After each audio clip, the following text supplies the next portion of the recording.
Jadi salah satu film favorit aku itu The Adventures of Tintin.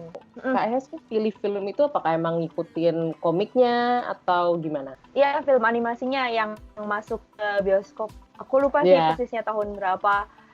Suka itu karena memang aku ngikutin dari komiknya, terus sama dari kalau pernah tahu ada satu brand baterai namanya Energizer, itu tiap kali kayak dia punya di mana satu masa itu pokoknya itu packagingnya adalah beli 2 baterai itu dapat satu CD seriesnya si Tintin. Nah dari situ sih jadi akhirnya jadi ngikutin gitu di supermarket belinya. Aku inget banget, jadi kalau misalnya ke supermarket gitu sama orang tua, ayahku ambil yang apa namanya si baterainya, aku ngambil si CD-nya itu gitu. Jadi ya win-win solution gitulah. Dan mungkin Kak Hes juga suka sama Tintin yang ini karena kalau nggak salah seingetku ya, aku nggak ngikutin semua Tintin yang komik, tapi kayak aku pernah denger dan sempet baca juga, keinget kayak beberapa adegan yang ada di film tuh diambil dari komik 1, komik 2, iya nggak sih?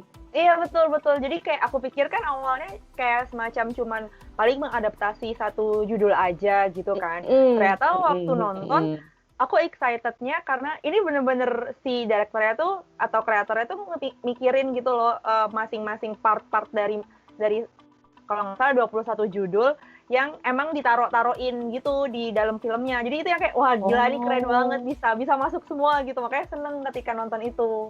Plot utamanya tuh dari Red Rackham Treasure. Jadi ada satu komik yang nyeritain gimana ceritanya si Tintin ini berusaha untuk sama si Captain Haddock itu berusaha untuk dapat lagi yang namanya si treasure-nya itu, si harta karun yang ternyata masih belonging to Captain Haddock kayak gitu. Nah ternyata di filmnya itu film layar lebar di extend lah, dan menurut aku sebagai fansnya Tintin aku ngerasa aku nggak keberatan sama sekali, ternyata jadinya bagus gitu loh, ceritanya juga bagus dan animasinya itu halus banget, jadi aku seneng aja gitu nontonnya.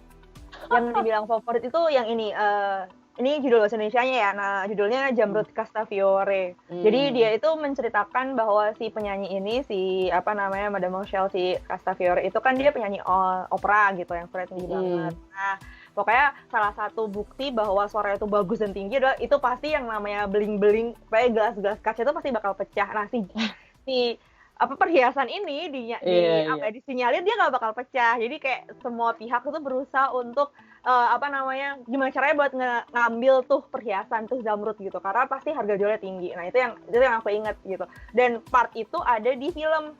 Kalau mungkin Novia pernah nonton film animasinya, itu part dimana si Snowy, si anjingnya Tintin itu balapan sama elangnya salah satu apa namanya tokoh yang jahatnya gitu. Jadi kejar-kejaran elangnya berusaha ngambil tuh zamrud, si Snowy-nya tuh kayak berusaha jangan sampai tuh zamrud kebawa sama si elang itu. Nah itu tuh salah satu partnya gitu. Dan bagusnya itu kayak bisa pas gitu loh, Nov, nggak maksa kan biasanya kan ada tuh beberapa misalkan kayak beberapa adaptasi dari novel atau komik yang berusaha dijadikan compact gitu karena durasi film. Jadi kayak ini kenapa maksa, ini kenapa jadinya masalahnya jadi nggak begitu kompleks kayak gitu. Nah sedangkan di Tintin itu enggak, kalau orang-orang yang nggak pernah baca atau nggak ngikutin jadi kayak ngerasa oh memang kayak gitu ceritanya. Sedangkan buat kita kayak aku yang ngikutin tuh wah gila sih bisa mulus banget masukinnya, dan itu bikin seneng sih. Tapi overall memang enjoy banget ya sama si Tintin. Iya bener-bener kayak apa ya, kayak anak kecil duduk di bioskop terus ngeliatnya tuh gila seneng banget gitu loh. Jadi kayak apa namanya bener-bener nyambung dan kayak bener-bener ada engagement antara aku yang gede dengan Tintin terus sambil nonton Adventures of Tintin gitu. Terus kayak ngerasa sayang aja gitu buat teman-teman yang mungkin belum tahu soal Tintin. Jadi kayak wah kalau kalian baca semua komiknya atau sempet ngikutin seriesnya gitu tuh pasti kayak wah ini bernostalgia sih parah, karena yang mungkin yang ngikutin kan seumur-umur kayak seumur aku atau mungkin yang lebih di atasku gitu kan. Jadi begitu nonton pasti dia akan kayak flashback masa-masa kecilnya dia, terutama yang pernah ngalamin apa namanya komik Tintin pertama kali diterjemahin. Terus kalau ngomongin adaptasi komik Eropa yang lain, Kak Hes juga nonton nggak sih? Mungkin kayak Smurf gitu. Aku Smurf nonton, tapi yang menurut aku yang berkesan itu mungkin pernah inget ini nggak sih, Nov? Si Asterix Obelix. Tapi dia ngomong pakai bahasa Perancis. Aku nonton itu di bioskop. Dia live action bukan animasi. aku lupa judul pastinya apa, pokoknya dia di bioskop gitu kan. Dan aku senengnya pertama waktu masuk ke Indo sama Indo nggak di dubbing jadi bahasa Inggris. Jadi aku seneng aja ngedenger dia pakai bahasa Prancis dan subtitlenya pakai bahasa Indonesia.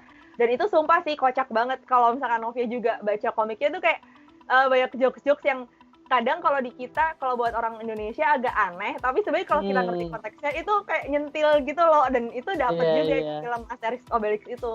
Nah, kalau Tintin, aku kan sampai akhirnya baca lagi tuh ketika Adventures of Tintinnya rilis, terus kayak akhirnya karena kangen jadi kayak ya udah aku baca lagi aja gitu kan. Aku mikir terus apa ya, menurut aku bisa dibilang sih aku menjadi lebih kritis dengan identitasnya si Tintin. Menurutku nggak ketahuan kalau dia itu jurnalis, dia jarang memperkenalkan dia sebagai jurnalis. Aku waktu kecil menganggap bahwa aku pikir dia detektif loh beneran. Aku baru ngeh kalau dia itu pernah sempat memperkenalkan diri sebagai seorang reporter gitu, dan ternyata emang ada di komik. Nah, ketika aku besar kayak aku ngerasa gini, ini kayak si Tintin nggak pernah ditagih tulisan gitu apa ya sama bosnya, kayak dia tiap kali petualangan selalu ada. Ya enggak sih? duitnya dari mana? Nah, habis itu apalagi kalau yang di Adventures of Tintin kan kalau ngikutin itu kayak dia tuh kayak pindah negara, pindah region, walaupun emang nggak ditulis besar-besar dalam filmnya, tapi kita penonton tuh tahu dia udah pindah tempat gitu loh. Jadi kayak ya orang paspornya sekuat apa bisa pindah-pindah, kok nggak pernah ditagih tulisan sama bosnya.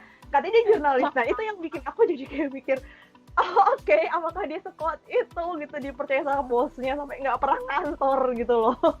Tapi di sisi lain kita nggak tahu kan tempat tinggalnya Tintin gitu. Nggak tahu. Iya, nggak tahu, kita nggak tahu. Reporter ya, iya ya. Dan maksudnya reporter perang gitu atau reporter investigasi, kita nggak pernah tahu kan sebenarnya. Iya, terus dia tuh kayak selalu suka, kalau bahasa kita sekarang berarti kepo banget sama urusan orang, tahu Nov, iya kan? Dia nggak bakal ditangkap polisi dan lain-lain kalau dia nggak kepo. Awalnya tuh gara-gara dia kepo, bukan karena satu kasus yang di assign ke dia sama bosnya, enggak, tapi karena tiba-tiba dia ketemu sama siapa terus kepo, terus itu ngikut gitu. Sumpah ya, aku baru kepikiran, ya ampun, nih orang kuat banget. Dia setiap kali pindah negara itu kayak ya udah oke aja, fan aja gitu. Oke, settingan walaupun yang di Adventures of Tintin juga settingannya masih zaman dulu, jadi belum ada teknologi kayak kita sekarang gitu. Tapi buat penonton yang zaman sekarang tuh kadang kepikiran, ya orang duitnya nggak habis ya, padahal pindah-pindah gitu. Belum pakai euro juga ketika itu gitu. Masing-masing negara punya mata uangnya sendiri-sendiri. Ini kayak dia duitnya sebanyak apa? Halo semua, gue Novia dari Podstalgia dan terima kasih udah pada nonton sampai titik ini. Terus buat temen-temen yang udah nonton video ini, kira-kira pendapat temen-temen apa sih mengenai film The Adventure of Tang Tang atau Tintin ini?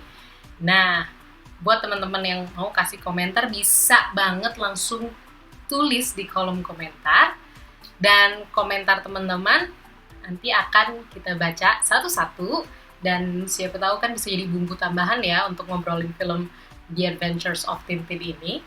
Oke, terima kasih sekali lagi dan sampai jumpa di episode selanjutnya. Bye-bye.